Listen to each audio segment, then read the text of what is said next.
Hello friends, Sindhu Bhairavi சீரியலில் என்ன நடக்குதுன்னு பார்க்கலாம் வாங்க. அடுத்தடுத்த சுவாரஸ்யங்களை தெரிஞ்சுக்க இந்த வீடியோவை ஸ்கிப் பண்ணாமல் கடைசி வரைக்கும் பாருங்கள். இப்போது எசைக்கு தான் நம்ம காயத்ரிக்கு நடக்க இருந்த கல்யாணத்தை நிப்பாட்டி தான் காயத்ரியை கல்யாணம் பண்ணிக்கிட்ட விஷயம் எல்லாருக்குமே தெரிய வருது. ஸோ நம்ம அன்னபூர்ணி பயங்கரமாக ஷாக் ஆகுறாங்க சிவா சொன்னதுமே. என்னையா சிவா சொல்கிற?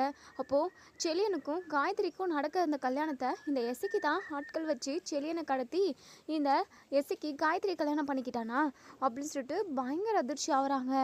இங்கே மகா பயங்கரமாக கடுப்பாக்குறாங்க. என்ன இந்த சிவா கடைசி நேரத்தில் இசைக்கு பண்ண திருட்டுத்தனத்தை வெளிக்கொண்டு வந்துட்டானே. ஐயோ ஐயோ, இந்த மாதிரி டைம்லையா இவன் இந்த விஷயத்தை கண்டுபிடிக்கணும். நம்ம அன்னபூர்ணி அக்கா கிட்ட பேசி இசைக்கியோட வாழ்க்கையை நல்ல விதமாக மாற்றி அமைக்கலாம், அவனை எப்படியாவது திரும்ப இந்த வீட்டுக்குள்ளே கூட்டிகிட்டு வரலான்னு சொல்லிட்டு நினச்சோம். ஆனால் எல்லாம் கைக்கூடி வர நேரத்தில் இப்படி ஆகிப்போச்சு அப்படின்னு சொல்லிட்டு மகா ஒரு பக்கம் பயங்கரமாக பயந்துக்கிட்டு இருக்காங்க. என்ன நடக்க போகுது, அன்னபூர்ணி இந்த விஷயத்தில் என்ன முடிவெடுக்க போகிறாங்கன்னு சொல்லிட்டு பயங்கரமாக பதறி போயிருக்காங்க. ஸோ இங்கே எசைக்கிய போலீஸ் எல்லாம் பிடிச்சி கூட்டிகிட்டு வராங்க. ஸோ எசைக்கு அப்படியே தலை குனிஞ்சி யார் முகத்துலேயும் முழிக்க முடியாத மாதிரி தலை குனிஞ்சி நின்றுக்கிட்டு இருக்காங்க. உடனே இங்கே நம்ம காயத்ரி எசைக்கு கிட்ட வந்து, உனக்கெல்லாம் கொஞ்சம் கூட மனசாட்சியே இல்லையா? என்னுடைய வாழ்க்கையை கெடுக்கணும்னு நினச்சிருக்கேன், உனக்கு நான் என்ன பாவம் பண்ணேன் அப்படின்னு சொல்லிட்டு இங்கே நம்ம காயத்ரி ஷர்ட்டை பிடிச்சி கேட்குறாங்க. நம்ம எசைக்கு இருந்துட்டு, இங்கே பாரு காயத்ரி, நான் உன்னை உயிர்க்குயிராக நேசித்தேன், உன் கூட ஒன்று சேர்ந்து சந்தோஷமாக வாழணும்னு நினச்சேன். ஆனால் அது எதுவுமே நடக்காமல் போயிடுமோ அப்படிங்கிற ஒரு பயம்தான். இங்கே பாரு காயத்ரி, உன் மேலே உண்மையான பாசமும் நேசமும் வச்சுருக்கேன். உன்னை கடைசி வரைக்கும் நான் சந்தோஷமாக கண்கலங்கமாக பார்த்துப்பேன். நான் செஞ்ச தப்பை மன்னிச்சு தயவு செஞ்சு நீ என்னை ஏற்றுக்கோ. இனிமேல் உனக்காக மட்டும் நீ என்ன சொல்கிறியோ அதை கேட்டுக்கிட்டு நான் உன் பின்னாடியே நாய்க்குட்டி மாதிரி இருப்பேன். தயவு செஞ்சு என்னை மன்னிச்சு ஏற்றுக்கோ காயத்ரி, ப்ளீஸ் காயத்ரி அப்படின்னு சொல்லிட்டு கெஞ்சுறாங்க. ஆனால் இங்கே காயத்ரிக்கு கோவம் தான் வருது. ஏன்னா அவங்க செலியனை உயிர்க்குயிராக நேசிச்சிருப்பாங்க. ஸோ செலியன் கூட நமக்கு கல்யாணம் நடக்காமல் போனதுக்கு இந்த எசைக்கு தான் காரணம் அப்படின்றதுனால இங்கே பல்லார்னு ஒரு அறை விடுறாங்க எசைக்கியை. உனக்கெல்லாம் கொஞ்சம் கூட மனசாட்சியே இல்லை, நீ எல்லாம் திருந்தவே மாட்டேன். அம்மனுக்காக என் அம்மா ஆசாசியாக வாங்கின நகை எல்லாத்தையுமே திருடி உருக்க செஞ்சில்ல, அந்த பழியை சிந்து அண்ணி மேலே போட்டு சிந்து அண்ணி இன்னைக்கு அதுக்கான தண்டனையுமே சேர்த்து அனுபவிச்சுக்கிட்டு இருக்காங்க. இங்கே பாரு, உன்னெல்லாம் என்றைக்குமே நான் மன்னிக்கவே மாட்டேன் அப்படின்னு சொல்லிட்டு காயத்ரி சொல்கிறாங்க. இப்போது எங்கள் அன்னபூரணி பயங்கர கோவமாக இருக்காங்க. இங்கே சிவா இருந்துட்டு, இங்கே பாருங்கள் பெரியம்மா, இந்த பொறுக்கி நாய்க்கு நம்ம சரியான தண்டனையை வாங்கி கொடுக்கணும். காயத்ரியோட வாழ்க்கையவே அழிக்க நினச்சவன் இவன், இவனை சும்மாவே விடக்கூடாது பெரியம்மா அப்படி சொல்லிட்டு சிவா சொல்கிறாங்க. ஸோ உடனே அன்னபூரணி இங்கே காயத்ரி கிட்ட வந்து, இங்கே பாரு காயத்ரி, உன் வாழ்க்கை அழிக்க நினச்ச இவன் கட்டின தாலி உன் கழுத்தில் இருக்கவே கூடாது, கழட்டியும் மூஞ்சிலே விட்டறி அப்படின்னு சொல்லி சொல்கிறாங்க. ஸோ இதை கேட்டேன் இங்கே நம்ம காயத்ரியுமே தாலியை கழட்ட வரப்போ இங்கே மகா இருந்துட்டு, ஐயோ அக்கா அக்கா, எதுவாக இருந்தாலும் பேசி முடிவெடுத்துக்கலாம்க்கா, காயத்ரி மட்டும் தாலியை கழட்டி தூக்கி எரிஞ்சிட்டா அப்படின்னா எசிக்கோட வாழ்க்கை என்னக்கா ஆகுறது, தயவு செஞ்சு கொஞ்சம் பொறுமையாக இருக்க சொல்லுங்கக்கா அப்படின்னு சொல்லிட்டு கெஞ்சுறாங்க. உடனே இங்கே நம்ம அன்னபூர்ணி இருந்துட்டு, ஏன் மகா இப்போ கூட உனக்கு கொஞ்சம் கூட மனசு இறங்கி வரவே இல்லைல்ல, இவ்வளோ பெரிய திருட்டு வேலையை பண்ணியிருக்கான் உன் தம்பி எசைக்கு, எல்லா வேலையும் செஞ்சுட்டு நீங்கள் நல்லவங்க மாதிரி இந்த வீட்டில் நடிச்சிருக்கீங்க. இங்கே பாரு மகா, இதெல்லாம் கண்டிப்பாக என்னால் ஏற்றுக்கவே முடியாது, கூட நீயும் உறுதுணையாக இருந்திருப்ப போல. ஐயோ அக்கா, இதுக்கும் எனக்கும் எந்த சம்மந்தமும் இல்லைக்கா அப்படின்னு சொல்லிட்டு போய் சொல்லாத மகா, இந்த எசைக்கு பண்ணுற எல்லா திருட்டுத்தனத்துலேயும் நீயும் கலந்துருக்க, நீயும் உடந்தையாக இருந்திருக்க, இதுக்கு உனக்கும் சேர்த்து நான் தண்டனை கொடுக்க தான் போகிறேன். இங்கே பாரு, நீ கெஞ்சினாலும் கதறினாலும், ஏன் நான் செத்து போகிறேன்னு சொல்லி சொன்னாலுமே நான் இப்போது எடுத்த முடிவை மாற்றிக்க போகிறது கிடையாது. காயத்ரி, நீ கழட்டியும் முகத்திலே விட்டறியுமா அப்படின்னு சொல்லி சொல்கிறாங்க. ஸோ நம்ம காயத்ரியுமே இப்போது தாலியை கழட்டி எங்கள் எசைக்கியோட முகத்திலே விட்டறிகிறாங்க.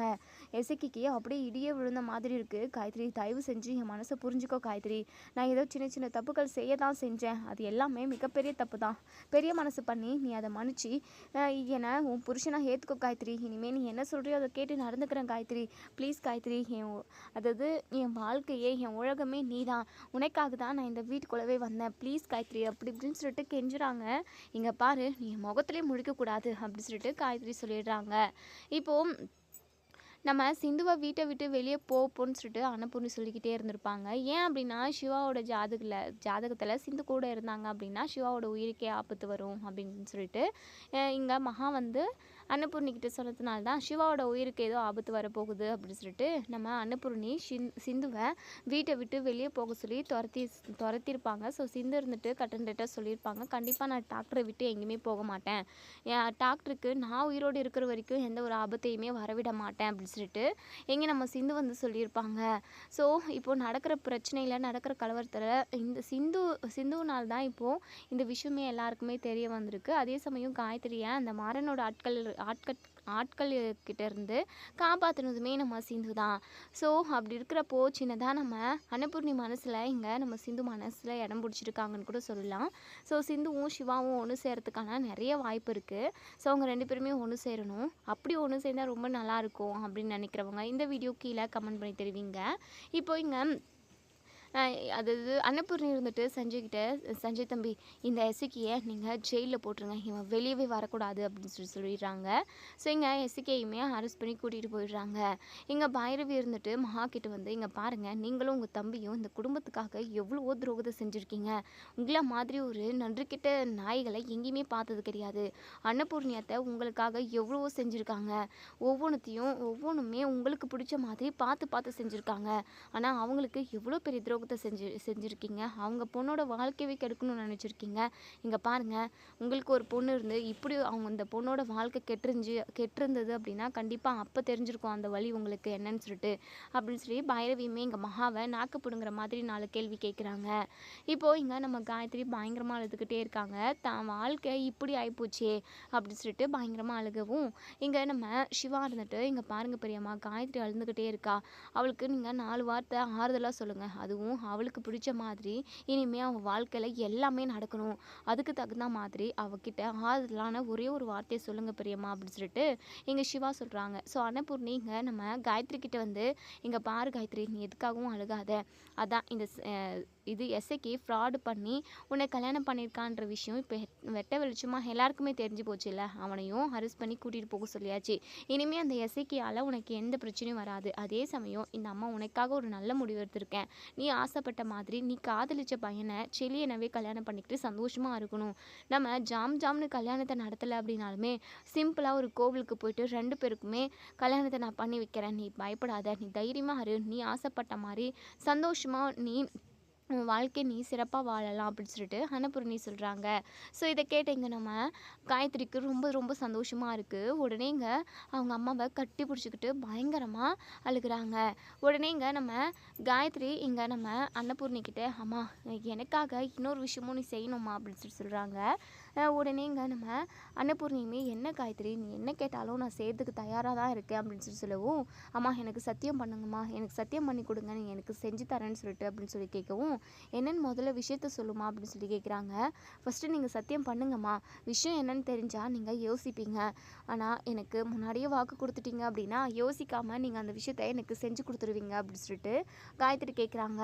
உடனே அன்னபூர்ணியுமே, கண்டிப்பாக உனக்காக, அதுவும் நீ இன்னைக்கு ரொம்ப மனசு கஷ்டத்தில் இருக்க, உனக்கு என்ன வேணுமோ அதை நான் செஞ்சு கொடுக்குறேன் அப்படின்னு சொல்லிட்டு சொல்கிறாங்க.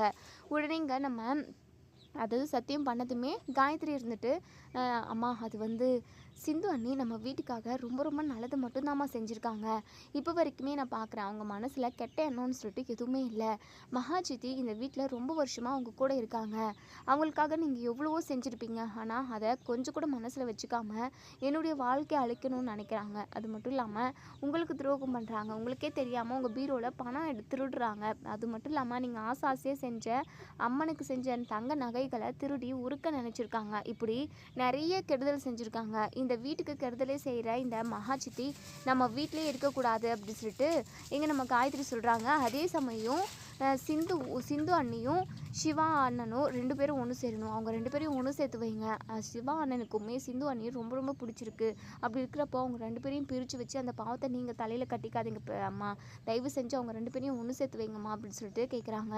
ஸோ அன்னபூர்ணி இருந்துட்டு யோசிக்கவும், காயத்ரி இருந்துட்டு, என்னம்மா எதுக்காக யோசிக்கிறீங்க, நீங்கள் யோசிக்காமல் நான் ஆசைப்பட்ட விஷயத்தை நீங்கள் செய்வீங்கன்றதுக்காக தான் நான் உங்ககிட்ட நான் சத்தியம் வாங்க, நீங்களுமே எனக்கு வாக்கு கொடுத்துருக்கீங்க, நீங்கள் எனக்கு வாக்கு கொடுத்த மாதிரி சிந்து அண்ணியையும் சிவா அண்ணனையும் ஒன்று சேர்த்து வைக்கணும், அவங்க 2 பேரும் சந்தோஷமாக வாழணுமா அப்படின்னு சொல்லிட்டு இங்கே நம்ம காயத்ரி அன்னபூர்ணி கிட்ட கேட்டுக்கிறாங்க. ஸோ அன்னபூர்ணியுமே சரிம்மா காயத்ரி, கண்டிப்பாக நான் இந்த விஷயத்த உனக்காக மட்டும் இல்லை சிவாவுக்காகவுமே இதை நான் செய்யணுன்ட்டு எப்போவோ முடிவு எடுத்துட்டேம்மா அப்படின்னு சொல்கிறாங்க. ஸோ இதை கேட்டு எங்கள் சிந்துவும் நம்ம சிவாவும் ரொம்ப சந்தோஷப்படுறாங்க.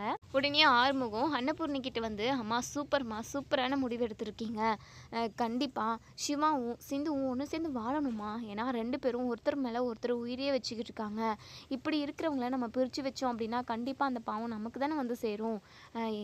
அதனால் கண்டிப்பாக சிந்துவும் சிவாவும் ஒன்று சேரணும், அதுவும் உங்கள் சம்மதத்தோடு அவங்க 2 பேரும் ஒன்று சேர்ந்து சந்தோஷமாக வாழணும் அப்படின்னு சொல்கிறாங்க.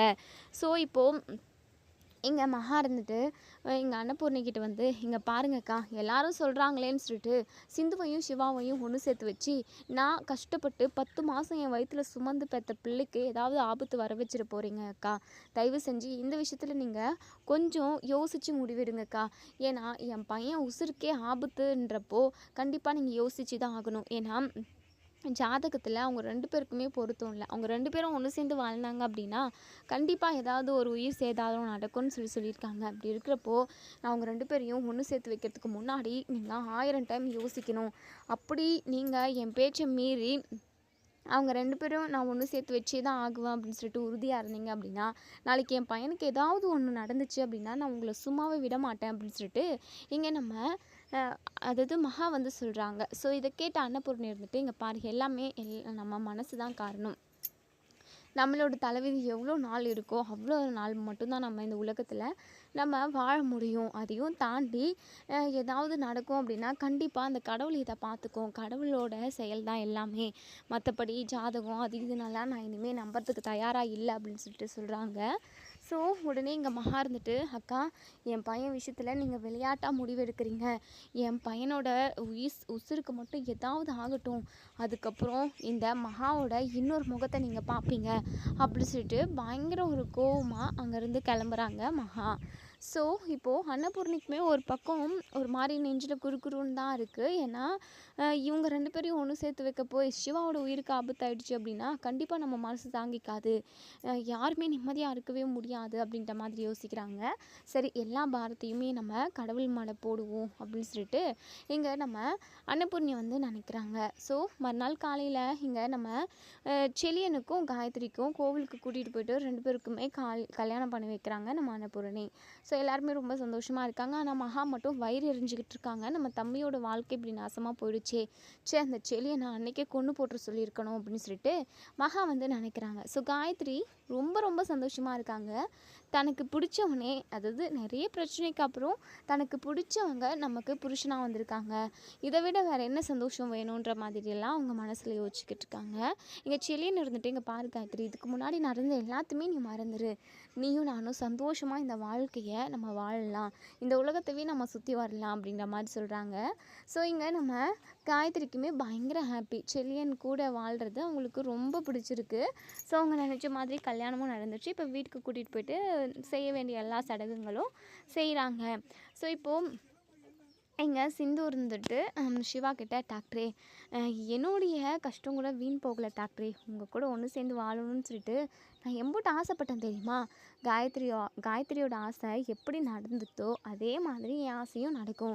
அன்னபூர்ணியத்தை என்கிட்டையும் உங்ககிட்டையும் வந்து நீங்கள் 2 பேரும் ஒன்று சேர்ந்து வாழணும்னு சொல்லிட்டு 2 பேரோட கையை பிடிச்சி சேர்த்து வைக்கிற வரைக்கும் நம்ம கண்டிப்பாக வெயிட் பண்ணுவோம். இப்போதைக்கு அன்னபூர்ணியத்தையோட மனசு கொஞ்சம் மாறிடுச்சுன்னே சொல்லலாம். அவங்க என்றைக்கு அவங்க வாயால் நம்ம 2 பேரையும் ஒன்று சேர்த்து வைக்கிறேன்ற ஒரு வார்த்தை வருதோ அந்த நிமிஷத்துக்காக நான் காத்துக்கிட்டு இருக்கேன் டாக்டரே அப்படின்னு சொல்கிறாங்க. ஸோ இப்போது இங்கே நம்ம சிவாவுமே கண்டிப்பாக அது நடக்க தான் போகுது அப்படின்னு சொல்கிறாங்க. இப்போது இங்கே அன்னபூர்ணி வராங்க. சிவா, சிந்து உங்கள் 2 பேருக்கிட்டேயும் ஒரு முக்கியமான விஷயம் பேசணும் அப்படின்னு சொல்கிறாங்க. சொல்லுங்கள் பிரியம்மா அப்படின்னு சொல்லி கேட்கவும், இல்லையா சிவா, இதுக்கப்புறம் உன்னுடைய ஆசையை நான் நிறைவேற்றி வைக்காமல் இருந்தேன் அப்படின்னா நான்லாம் உனக்கு ஒரு அம்மாவே இல்லையா, உனக்கு பிடிச்ச மாதிரி உனக்கு பிடிச்ச பொண்ணு கூட நீ சந்தோஷமாக வாழியா, என்ன நடந்தாலும் பார்த்துக்கலாம்யா அப்படின்னு சொல்கிறாங்க. ஸோ இதை கேட்டு எங்கள் சிந்துவும் சிவாவும் ரொம்ப சந்தோஷப்படுறாங்க. சிந்து இருந்துட்டு உடனே அன்னபூர்ணி காலில் விழுந்து பயங்கரமாக அழுகுறாங்க. அத்தை, நான் உங்களுக்கு மிகப்பெரிய நம்பிக்கை துரோகம் செஞ்சுட்டேன், அது ரொம்ப ரொம்ப தப்பு தான். எப்படியோ இன்றைக்கி இந்த நிமிஷம் நீங்கள் எங்களை மன்னிச்சு ஏற்றுக்கிட்டீங்க, நாங்கள் 2 பேரும் ஒன்று சேர்ந்து வாழணும்னு சொல்லிட்டு நீங்கள் உங்கள் வாயால் சொல்லிட்டீங்க. இந்த ஒரு வார்த்தைக்காக நான் எவ்வளோ நாளாக வெயிட் பண்ணிக்கிட்டு இருந்தேன். இது போதும் அத்தை, எனக்கு வேறு எதுவுமே வேண்டாம் அப்படின்னு சொல்லிட்டு அவ்வளோ ஒரு சந்தோஷமாக ஹாப்பியாக சொல்கிறாங்க. ஸோ இப்போது இங்கே நம்ம சிவாவும் சிந்துவும் அதாவது கோவிலுக்கு போகிறாங்க. ஏன்னா அவங்க நினச்சது நடந்துருச்சு இல்லையா, அதனால் கோவிலுக்கு போயிட்டு சாமிக்கிட்ட வேண்டிக்கிறாங்க. சாமி, நாங்கள் 2 பேரும் ஒன்று சேர்ந்துட்டோம். எங்கள் வாழ்க்கை இனிமேல் பிரச்சனை இல்லாமல், இல்லை ஏதாவது பிரச்சனை வந்தாலுமே அதை நாங்கள் 2 பேரும் ஒன்றா நின்று ஃபேஸ் பண்ணுற மாதிரியான எங்களுக்கு பிரச்சனையை மட்டும் கொடு. நாங்கள் 2 பேரும் பிரிகிற மாதிரி ஒரு பிரச்சனையை மட்டும் கொடுத்துடாத, இழுத்து விட்டுறாத. நாங்கள் இனிமேல் நிம்மதியாக எங்கள் வாழ்க்கையை நாங்கள் வாழணும் அப்படின்னு சொல்லிட்டு சிந்துவும் சிவாவும் சாமிக்கிட்ட வேண்டிக்கிறாங்க. ஸோ அப்போது இங்கே நம்ம பூசாரி வந்து நம்ம சிந்துக்கு அதாவது பொட்டு கொடுக்குறாங்க, அதாவது குங்குமம். ஸோ அதை கொடுக்குறப்போ கை தவறி கீழே விழுந்துருது, நம்ம சிந்து கையில் விழலை. உடனே இங்கே பூசாரி இருந்துட்டு, என்னம்மா இது அபசகுடமாக குங்குமம் கீழே தட்டுது, ஏதோ ஒரு கெட்டது நடக்க போகுது, கொஞ்சம் நீ உஷாராக இருந்துக்கோமா, அந்த ஆத்தா துணை இருக்கா, இருந்தாலும் நம்ம உஷாராக இருக்கணும் அப்படின்னு சொல்லிட்டு இங்கே நம்ம பூசாரி சொல்லிட்டு போயிடுறாங்க. சிந்துக்கு மனசே சரியில்லை. ஒருவேளை மகா அத்தை சொன்ன மாதிரி நம்ம ஜாதகமும் சிவா டாக்டரோட ஜாதகமும் ஒத்து போகலையோ, டாக்டருக்கு நம்மளால் ஏதாவது பிரச்சனை வந்துருமோன்னு சொல்லிட்டு நம்ம சிந்து வந்து பயப்படுறாங்க. இல்லை அப்படிலாம் நடக்கிறதுக்கு வாய்ப்பே இல்லை, கண்டிப்பாக அப்படிலாம் எதுவும் நடக்காது அப்படின்னு சொல்லிட்டு நினைக்கிறாங்க. இப்போது சாமி கும்பிட்டுட்டு இங்கே வெளியே வரப்போ நம்ம சிவா இருந்துட்டு, ஏன்னா சிந்து ஏன் உன் முகம் ஒரு மாதிரி வாடி போயிருக்கு, என்னாச்சு அப்படின்னு சொல்லி கேட்கவும், இல்லை டாக்டர், குங்கும் தட்டி விட்டுருச்சு இல்லையா, கீழே விழுந்ததுலேருந்தே என் மனசே சரியில்லை, உனக்கு ஏதாவது ஆபத்து வந்துருமோன்னு என் உள் மனசு சொல்லிக்கிட்டே இருக்குது, ரொம்ப பயமாக இருக்குது டாக்டர் அப்படின்னு சொல்லிட்டு. இங்கே பாரு சிந்து, அப்படிலாம் எதுவுமே நடக்காது, வா சிந்து பார்த்துக்கலாம், நம்ம வீட்டுக்கு போவோம் வா அப்படின்னு சொல்லிட்டு இப்போ நம்ம சிந்துவும் சிவாவும் காரில் ஏறி போகிறாங்க. ஸோ போகிற வழியிலேயே இங்கே நம்ம சிவாவால் பிரேக் பிடிக்க முடியல. ஸோ பிரேக் வந்து கட் ஆகிருக்கு, அது வேலை செய்யலை போல். பிரேக் பிடிக்கவே முடியல. முன்னாடி பெரிய லாரி ஒன்று வருது. ஸோ நீங்கள் அதாவது சிவா எப்படியாவது கண்ட்ரோல் பண்ணலான்னு பார்க்குறாங்க, அவங்களால முடியல. முன்னாடி வந்த லாரியுமே கொஞ்சம் ஃபாஸ்ட்டாக வந்ததுனால அவங்களாலுமே பேலன்ஸ் பண்ண முடியல. ஸோ 2 பேருமே மோதிக்கிறாங்க. ஸோ லாரிக்கு முன்னாடி கார் வந்து சின்னது தான். ஸோ அப்படி இருக்கிறப்போ மோதினதுனால கார் வந்து அப்படியே பழுட்டி போட்டுருது. ஸோ இங்கே நம்ம சிவாவுக்கு பலமாக காயம், அப்படியே தலையிலே பின்னாடி முகுலம் இருக்கு இல்லையா, அந்த இடத்துல நல்லா அடிபட்டிருக்கு. ஸோ நிறைய பிளட்டு போயிடுது. நம்ம சிந்துவுமே முன்னாடி அவங்களுக்கு கம்மியாக தான் இருக்குது போல். ஸோ கார் திருப்பி அப்படியே நல்லா ரொம்ப ஃபோர்ஸாக போய் திருப்பி போட்டிருக்கு. நம்ம சிந்துக்கு அப்படியே முன்னாடி இடித்து ஒரு மயக்கம் தான் வந்திருக்கு போல். இங்கே நம்ம சிவாவுக்கு பிளட்டு நிறைய லீக் ஆகிட்டுருக்கு. ஸோ நடந்த இதில் எல்லாருமே ஊர் மக்கள், அதாவது வழியில் போகிறவங்க வரவங்க பார்த்துட்டு ஆம்புலன்ஸ்க்கு போலீஸ்க்கெல்லாம் கால் பண்ணுறாங்க. ஸோ போலீஸ் ஆம்புலன்ஸ் இவங்க எல்லாருமே வந்துடுறாங்க. இப்போது சிந்துவையும் சிவாவையும் ஆம்புலன்ஸில் தூக்கி போட்டுக்கிட்டு அதுக்கப்புறம் ஹாஸ்பிட்டலுக்கு போகிறாங்க. ஜிஹெச் தான். ஸோ இப்போது ட்ரீட்மெண்ட்டெல்லாம் கொடுக்குறாங்க. நம்ம சிவாவுக்கு ரொம்ப ரொம்ப சீரியஸான கண்டிஷனில் இருக்காங்க. சிந்து வந்து மயக்கத்தில் இருக்காங்க. அதனால் அவங்களுக்குமே ட்ரிப்ஸ் ஏறிக்கிட்டு இருக்குது. ஆனால் நம்ம சிந்துவுமே இன்னும் கண் விழிக்கல. ஸோ இந்த விஷயத்தை கேள்விப்பட்ட இங்கே நம்ம அன்னபூர்ணியோட சொந்தக்காரங்க ஒருத்தவங்க இப்போ அவங்க வீட்டுக்கு போகிறாங்க. அன்னபூர்ணி அம்மா அப்படின்னு சொல்லிட்டு. உடனே இங்கே அன்னபூர்ணியுமே, சொல்லுங்க வள்ளி, ரொம்ப நாள் கழிச்சு இங்கே வந்திருக்கீங்க அப்படின்னு சொல்லிட்டு. அம்மா, உங்ககிட்ட நான் ஒரு முக்கியமான விஷயம் பேசணும். உங்கள் பையன் சிவாவுக்கும் சிந்துவுக்கும் ஆக்சிடெண்ட் ஆகி ஹாஸ்பிட்டல் அட்மிட் ஆகிருக்காங்க, நீங்கள் போய் என்ன ஏதுன்னு பாருங்கம்மா அப்படின்னு சொல்லுவோம். இதை கேட்டீங்க நம்ம அதாவது அன்னபூர்ணி பயங்கரமாக ஷாக் ஆகுறாங்க, ரொம்பவே அதிர்ச்சி ஆகுறாங்க. ஐயோ, என்னம்மா சொல்கிறீங்க அப்படின்னு சொல்லி கேட்கவும், ஆமாங்க, போய் என்ன ஏதுன்னு பாருங்க அப்படின்னு சொல்லிட்டு. இப்போ ஆறுமுகம், நம்ம அது அன்னபூர்ணி, அதுக்கப்புறம் மகா, பைரவி, இவங்க 4 பேருமே ஹாஸ்பிட்டலுக்கு போகிறாங்க. அன்னபூர்ணி பயங்கரமாக அழுதுகிட்டே வராங்க. எங்கள் மகா இருந்துட்டு, அக்கா நான் அப்போவே சொன்னேன் இல்லைக்கா, அந்த சிந்து கூட ஒன்று சேர்த்து வைக்காதீங்க, என் பிள்ளை சிவாவுக்கு ஏதாவது ஒரு பிரச்சனை வந்துடும்னு சொல்லிட்டு. என் பிள்ளை சிவாவுக்கு மட்டும் இருக்கு, ஏதாவது ஆபத்து வரட்டும்க்கா, அதுக்கப்புறம் இந்த மகாவை நீங்கள் யாருன்னு பார்ப்பீங்க, என் பையனுக்கு மட்டும் ஏதாவது ஒன்று ஆகட்டும், உங்களை குத்திட்டு நான் ஜெயிலுக்கு போயிடுவேன், நான் சொல்ல கேட்காம அந்த சிந்துக்கு கூட நீங்கள் ஒன்று சேர்த்து வச்சிங்களேன், என் பையனுக்கு ஏதாவது ஆகட்டும், அப்புறம் பேசிக்கிறேன் அப்படின்னு சொல்லிட்டு மகா ஒரு பக்கம் அழுதுகிட்டே எங்கள் அன்னபூர்ணியை திட்டிக்கிட்டே வராங்க. அன்னபூர்ணிக்கு அப்படியே நெஞ்செல்லாம் படப்படன்னு அடிச்சுக்குது. ஐயோ, எங்கே சிவாவுக்கு ஏதாவது விபரீதமாக நடந்துருமோ அப்படின்னு சொல்லிட்டு பயங்கரமாக அப்படியே அழுதுகிட்டே வராங்க. இப்போ இங்கே ஹாஸ்பிட்டலுக்குமே வந்துடுறாங்க. ஸோ டாக்டர்கிட்ட வந்து பேசுறதுக்காக ஆறுமுகம் வராங்க. டாக்டர் சிவாவுக்கு எப்படி இருக்குது, சிந்துக்கு எப்படி இருக்குது அப்படின்னு சொல்லி கேட்கவும், சிந்து வந்து நார்மல் ஆகிடுவாங்க. ஆனால் இப்போ வரைக்குமே அவங்க மயக்கத்தில் தான் இருக்காங்க. அவங்களுக்கு அதாவது ஆபத்துன்ற மாதிரி எதுவுமே பிரச்சனை கிடையாது. அவங்க உயிர் பொழிச்சிட்டாங்க. அவங்க உயிருக்கு எந்த ஆபத்தும் இல்லை. ஆனால் சிவா தான் ரொம்ப கிரிட்டிக்கலாக இருக்கார். இப்போவும் அப்போவும் இருக்காருன்னு கூட சொல்லலாம். ஏன்னா அந்த அளவுக்கு பின்னாடி தலையில் அடிபட்டிருக்கு. அந்த இடத்துல நிறைய பலமாக அடிபட்டிருக்கு. ஸோ அவங்க அப்படியே கூலமாயிருக்கு. அது மட்டும் இல்லாமல் நிறைய பிளட் லாஸ் ஆகிடுச்சு. நிறையன்றதை விட உடம்புல சொட்டு ரத்தம் கூட இல்லை. மொத்த ரத்தமும் கீழே போயிருக்குன்னா பார்த்துக்கோங்களேன். அந்த அளவுக்கு அடிபட்டிருக்கு. அவரோட உயிரை காப்பாற்றுறது ரொம்ப ரொம்ப கஷ்டங்க அப்படின்னு சொல்கிறாங்க. ஸோ இதை கேட்டு எங்கள் ஆரம்பக்கும் அப்படி பதறி போகிறாங்க. என்ன டாக்டர் சொல்கிறீங்க, கொஞ்சம் என் சிவாவை எப்படியாவது காப்பாற்றுங்க டாக்டர், ப்ளீஸ் டாக்டர் அப்படின்னு சொல்லிட்டு கெஞ்சி கதறாங்க. அதுக்கப்புறம் இங்கே நம்ம ஆரம்பம் அப்படியே மனசுடைஞ்சு போய் முகமெல்லாம் டல்லாக வாடி போய் கண்ணெல்லாம் ரெட்டாக கலங்கி போயிட்டு வராங்க. எங்கள் அன்னபூர்ணி இருந்துட்டு ஏன் ஆறுமுகம் டாக்டர் என்னையா சொன்னாங்க சொல்லியா அப்படின்னு சொல்லிட்டு எங்கள் நம்ம ஆறுமுகம் அதாவது அவங்க வாயில் வார்த்தையே வரல. அந்த அளவுக்கு அவங்க அவ்வளோ ஒரு அதிர்ச்சியில் இருக்காங்க. அதே சமயம் மன நொந்து போய் இருக்காங்கன்னு கூட சொல்லலாம். அந்த அளவுக்கு ரொம்பவே கஷ்டத்தில் இருக்காங்க.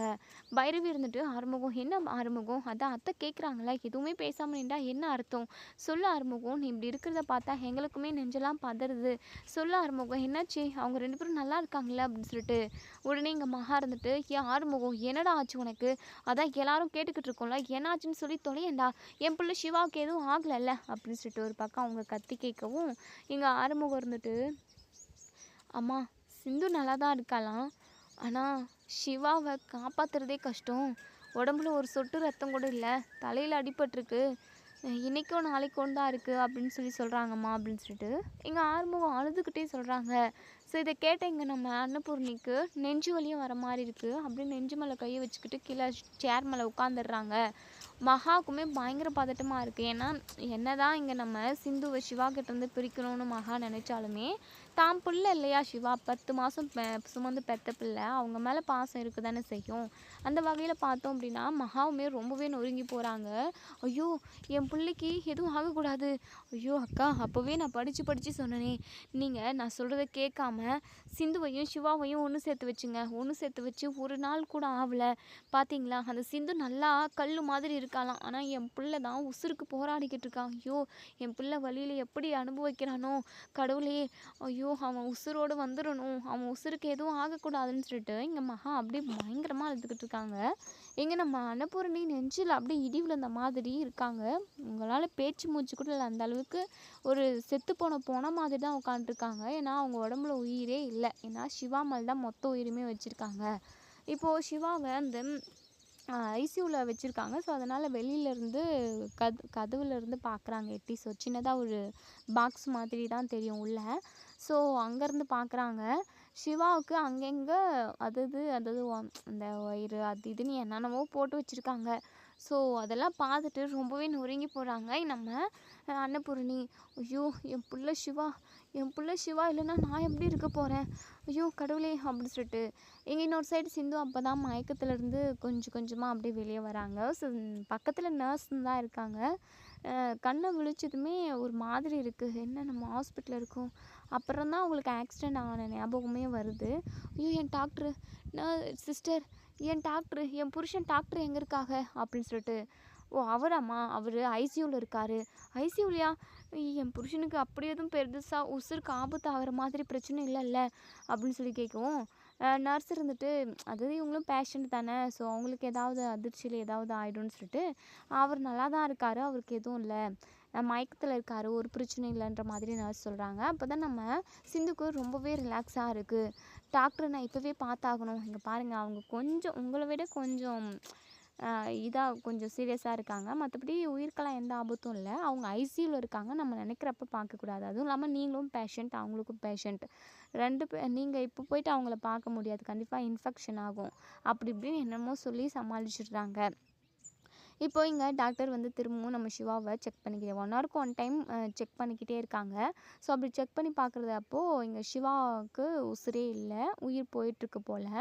ஸோ இங்கே டாக்டர் இருந்துட்டு அவங்க சொந்தக்காரவங்க கிட்டலாம் சொல்லிடுங்க அப்படின்னு சொல்லிட்டு நர்ஸ் கிட்ட சொல்கிறாங்க. ஸோ நர்ஸ் இருந்துட்டு அன்னபூர்ணி கிட்ட வந்து அம்மா அவங்க பையன் இறந்து போயிட்டாரு, இதுக்கப்புறம் அவரை காப்பாற்ற முடியாது அப்படின்னு சொல்லிடுறாங்க.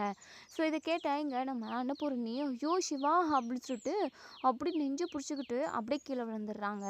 ஸோ அவங்களுக்குமே மூச்சு பேச்சே இல்லை. டாக்டர் டாக்டர்னு சொல்லிட்டு சிஸ்டர் கூப்பிடுவோம். டாக்டர் வந்து இங்கே அன்னபூர்ணிக்கு செக் பண்ணி பார்க்குறாங்க. சீக்கிரமாக உடனே ஸ்ட்ரக்சர் எடுத்துகிட்டு வாங்க அப்படின்னு சொல்லிட்டு அவங்கள தூக்கி போட்டு உள்ள வார்டுக்கு கூட்டிகிட்டு போகிறாங்க. அவங்களுக்குமே ட்ரீட்மெண்ட் ஒரு பக்கம் நடந்துக்கிட்டு இருக்கு. இங்கே நம்ம ஆறுமுகம், பைரவி, மகா 3 பேரும் அப்படியே கதறி கதறி அழுகுறாங்க. ஆறுமுகம் இருந்துட்டு டே சிவா உனக்கு இப்படி ஆகும்னு சொல்லிட்டு நான் கொஞ்சம் கூட எதிர்பார்க்கலடா, ஐயோ திரும்ப வந்துடுடா, எங்களை விட்டுட்டு போகிறதுக்கு உனக்கு எப்படிடா மனசு வந்தது அப்படின்னு சொல்லிட்டு பயங்கரமாக அழுகுறாங்க. இப்போது இங்கே அன்னபூர்ணியுமே அந்த கேட்ட அதிர்ச்சியில் அப்படியே மயங்கி விழுந்துட்டாங்க. ஸோ அவங்களுமே சீரியஸான கண்டிஷனில் இருக்காங்க. என்னவோ தெரியல, டாக்டர் செக் பண்ணிக்கிட்டு இருக்காங்க. ஸோ எதுவுமே சொல்லலை. ஸோ இனி நான் என்ன நடக்கும் அப்படிங்கிறத நம்ம வெயிட்